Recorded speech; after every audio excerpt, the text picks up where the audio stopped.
grinding, bleeding, catastrophic warfare. 1.4% to be exact. A sliver of land soaked in with well over $1 trillion and delivered at the cost of an entire nation's future. Think about that for a moment. Russia, a country with the world's largest nuclear arsenal, a military budget that spent decades being feared across the globe, has purchased at almost unimaginable cost a stretch of Ukraine, roughly the size of a mid-sized American state. And for what? No strategic end in sight. This is the story of the most spectacular military failure of the 21st century.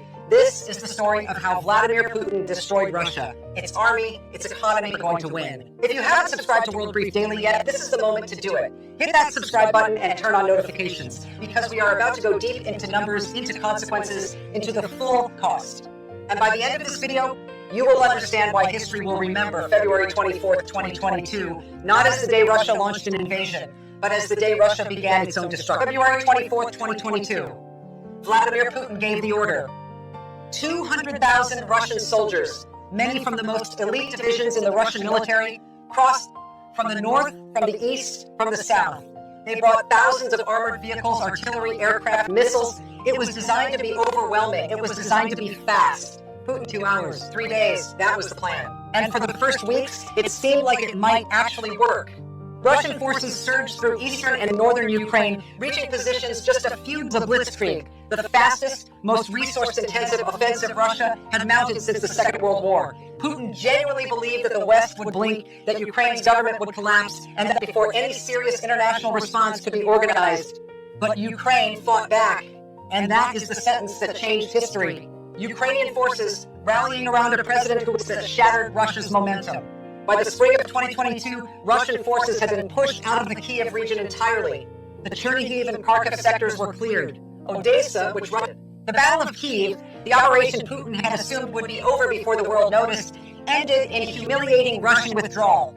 As early as April 2022, the Royal United assessments of what it called Russia's intellectual failures and a bungled invasion. Military analysts around the world watched in astonishment as Russia exposed catastrophic weaknesses, staggering casualties from the very first weeks of the war. By the end of 2022, Russia had paid an enormous price. According to Ukrainian military estimates, more than 109,000 that first year alone. Russia had also lost enormous quantities of equipment, tanks by the hundreds, armored vehicles by the thousands, artillery systems, helicopters, aircraft. Mariupol fell after a brutal siege. Much of the Donbass and parts of Zaporizhzhia came under Russian occupation, but the critical context is this. The territory Russia holds today, Crimea, which Russia illegally annexed back in 2014, catching Ukraine entirely off guard at a moment when it was unprepared to defend itself. Crimea alone accounts for nearly 5% by Durham University. Strip that away, and you're already down to about 15%. And now the crucial question, how much of that 15% has Russia actually gained since the first year become brutal? Let's look at 2023 first. Ukraine launched its much-anticipated counteroffensive that year, and while it didn't achieve the breakthrough Kiev had hoped for, it did succeed in large cited 24 media. Russia captured approximately 600 square kilometers of Ukrainian territory in all of 2023. That is roughly 231 square miles, a negligible patch of territory. Russia sacrificed 253,000 soldiers. 253,000, and it added up to just 0.1% of Ukraine. Around 3,500 square kilometers came under Russian occupation, about 1,350 square miles, 0.5% to 0.6% of the country. 5 also paid for it. The Center for Strategic and International Studies has reported in its analysis from mid-2025, estimated that Russia had suffered extraordinary casualties across this period, running at ratios as high as 5-1 in Ukraine's favor. Ukrainian forces captured, destroyed, or disabled a staggering proportion of Russia's frontline equipment while ceding limited ground. That since the opening months of the invasion. And yet, what did it amount to? Roughly 4,500 square kilometers. Around 1,737 square miles, 0.8% of Ukraine. The Institute for the Study of War tracked Russia gaining an average of roughly 44 square miles per week in 2025. A number that sounds large until you're killing and wounding Russian soldiers at a pace that the UK Ministry of Defense estimated had surpassed 1,118,000 casualties by October of that year. 18,000 killed and wounded in 3 years. According to Al Jazeera's analysis published in February 2026, Ukraine's general staff estimated more than 400 wounded in 2024 alone, bringing the cumulative total since the full-scale invasion to just over 1.25 million. The Center for Strategic and International Studies agreed, through December 2025, including at least 325,000 killed. To put that in historical perspective, the Center for Strategic and International Studies noted in its battlefield analysis in Ukraine as in all Russian and Soviet wars combined since the Second World War, wars spanning 77 years, compressed into just over 3. More Russian soldiers have died in Ukraine than Syria put together, combined, multiplied, and CSIS also noted something chilling about Russia's rate of advance. Russian forces have been advancing in some areas at an average of just. The same analysis pointed out that this is actually slower than the pace at which French and British forces advanced during the Battle of the Somme in 1916. One of the bloodiest, most grinding of Russia in the 21st century is moving more slowly than armies did 100 years ago, with far more lethal weapons. Let's tally it all up. Between the beginning of 2023 and the end of 8,600 square kilometers, 3,320 square miles of Ukraine, that is 1.4%. To take that land, Russia burned through roughly 332 soldiers for every square mile gained, 332 human beings for every square mile of contested farmland and broken cities. This is not a military camp to army Russia's youth and Russia's future. But here is where the story gets even darker, because the soldiers are only part of the cost. The equipment losses that Russia has sustained over the course of this invasion are staggering. Russia has lost over 11,700 tanks since the invasion began, more than 24,000 armored vehicles, more than 37,600 artillery systems, more than 430 aircraft, nearly 350 helicopters. Russia's once feared Black Sea Fleet, the naval force that was supposed to project Russian power across, has been largely withdrawn from its home port after Ukraine's missiles and drones destroyed roughly a third of it. A country that once commanded the seas now retreats from them. And here's where all of this military catastrophe has been purchased at a financial cost so staggering that it defies easy comprehension. But before we get into that, make sure you are subscribed to World Brief Daily and hit Matter, the numbers that reveal the full picture. And this is one you need to see through to the end. Now, the money. Russia's official war budget figures, as highlighted by United 24 Media, are part of the plan. In 2022, Russia spent $102 billion on its military. In 2023, that rose to $109 billion.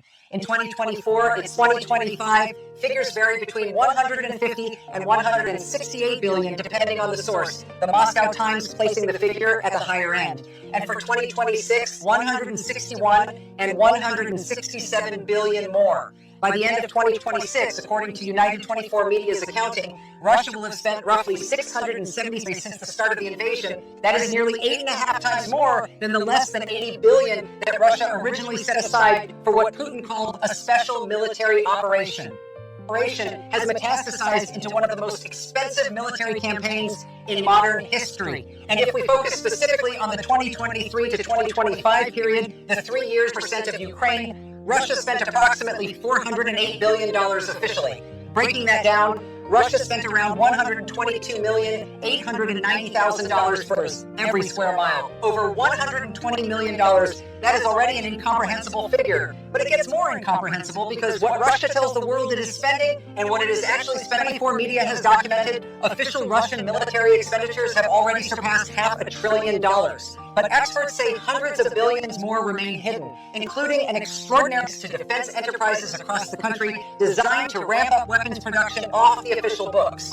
In 2025 alone, these secretive loans reportedly exceeded $200 billion in that year to somewhere around $350 billion.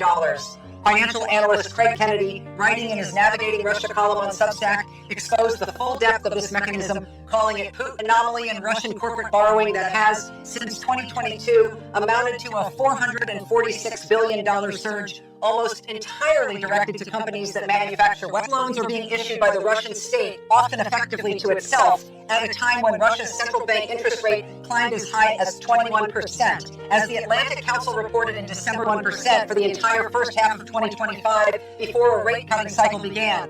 Kennedy's analysis was damning. He wrote that the Russian state has now saddled its banking system with loans that, in his words, could turn toxic the moment the shooting stops and defense contracts are canceled. What you have then is two financial catastrophes running simultaneously. One is official, well over $500 billion, almost $500 billion in loans that are being used to paper over the cracks of an economy that cannot sustain this war on the books alone. Germany's Foreign Intelligence Agency, the BND, reported on as much as 10% of Russia's entire gross domestic product is now flowing toward the war effort, with much of it being spent in deliberate secrecy. Germany placed Russia's 2025 spent more than 250 billion euros, approximately $294 billion for that year alone. And this may not even fully account for the secretive loan mechanisms that United 20. Russia is well past the $1 trillion mark in total military spending, and the clock is still running. As United 24 media reports, Russia is spending approximately $3 billion a month on soldiers it loses every month. That is $3 billion a month simply to maintain the supply of human beings being fed into the war. According to their analysis, Russia has already spent around in signing bonuses, salaries, and death payments that Putin has used to keep volunteers coming. And then there is the North Korea and Iran dimension, a factor that doesn't fully appear in any official Russian account. 0.5 million munitions to Russia. According to a report by Euromaidan Press in November 2025, leaked documents suggest that much of this supply was paid for using Russian military technology, potentially including nuclear-related knowledge, to countries that have been desperately seeking exactly that kind of leverage. NK News estimated that North Korea has earned around $20 billion in various forms from Russia in 2025. Daily NK calculated that North Korea earns just over $525 million per year from its troop deployments alone, deployments that Forces News estimate 6,000 of whom have already been killed fighting for Russia in Ukraine. Think about that. North Korean soldiers dying in Europe for Russia for 1.4%. Iran's contribution to attacks on Ukrainian cities and infrastructure. Middle East Monitor reported in February 2026 that Iran signed a deal the previous December to supply Russia with $590 million worth of true cost of Russia's dependence on these two pariah states is incalculable, but it is real, and it does not appear in Russia's declared military spending. What does this mean for ordinary Russians? United 24 $300 million Russia spends on ballistic missiles in a single month could build a modern hospital, a dozen schools, or housing for several thousand families.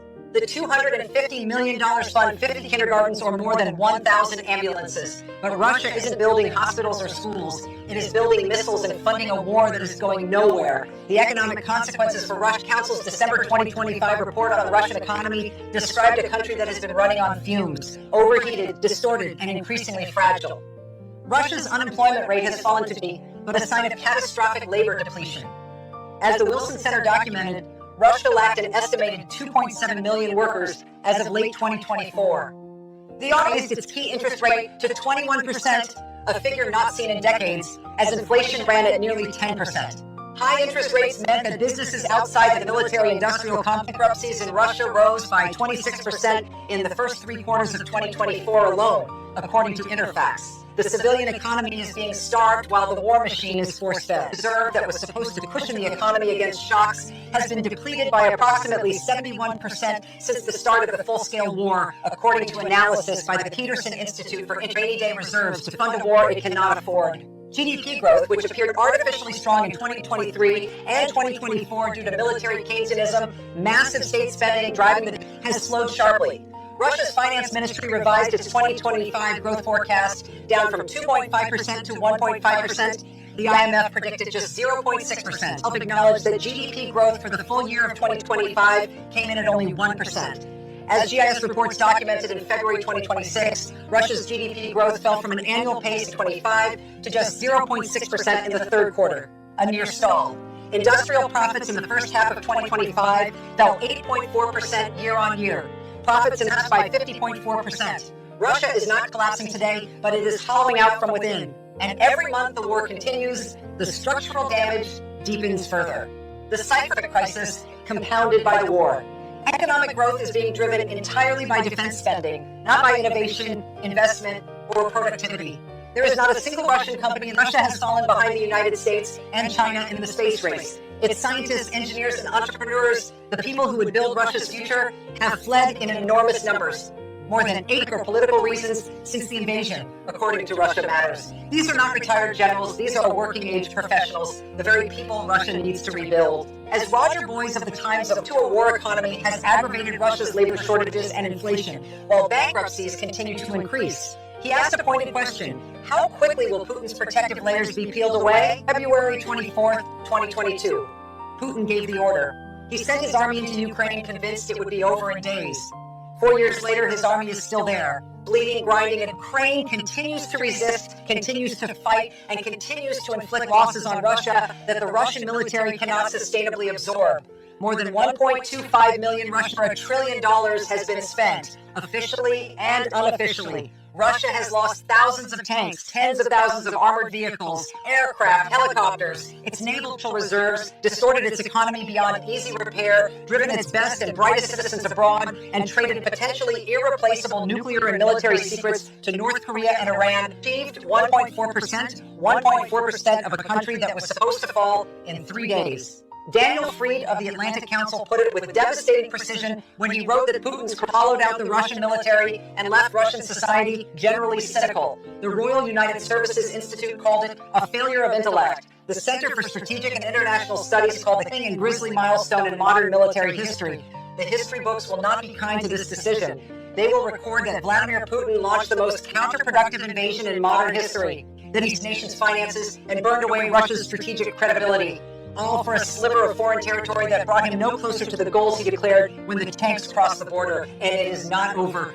Nearly 1,000 per day. Still spending billions every month. Still taking on hidden debt that its banking system will struggle to survive once the contracts are canceled and the war eventually ends. He has mortgaged Russia's next generation to pay for that failure. The structural damage to Russia's economy, its demographics, its military capacity, and its international standing will be felt. Russia will be paying this bill. This is his real legacy. Not the maps, not the speeches, not the staged ceremonies in the Kremlin. The legacy is the numbers. One Russia. We'll continue tracking every development in this war here at World Brief Daily. The numbers, the strategy, the economics, and the human cost on all sides. If you found this analysis valuable, share this video with someone who needs to understand what is really happening.